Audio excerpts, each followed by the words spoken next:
Pune Porsche car प्रकरणातील अल्पवयीन आरोपीचे वडील विशाल अग्रवाल यांच्या अडचणी चांगल्याच वाढल्या आहेत। विशाल अग्रवाल यांचे महाबळेश्वर येथील शासकीय मिळकतीमध्ये आलिशान हॉटेल असून या ठिकाणी विना परवाना बांधकाम व बार असल्याचे उघडकीस आले होते।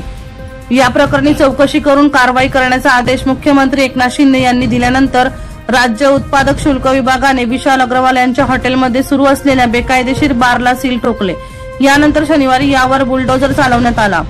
अग्रवाल यांच्या महाबळेश्वर येथील MPG क्लब नावाच्या रिसॉर्टवर शनिवारी बुलडोजर फिरवण्यात आलं।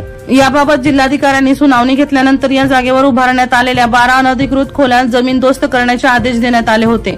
महाबळेश्वर नगरपालिकेने अनधिकृत बांधकामाचे जमीनदोस्त करण्याच्या आदेशाची अंमलबजावणी करण्यास सुरुवात केली। गावी आलेले मुख्यमंत्री एकनाथ शिंदे यांच्यापर्यंत अग्रवाल कुटुंबांच्या महाबळेश्वर येथील अनधिकृत बांधकामाचे प्रकरण पोहोचले।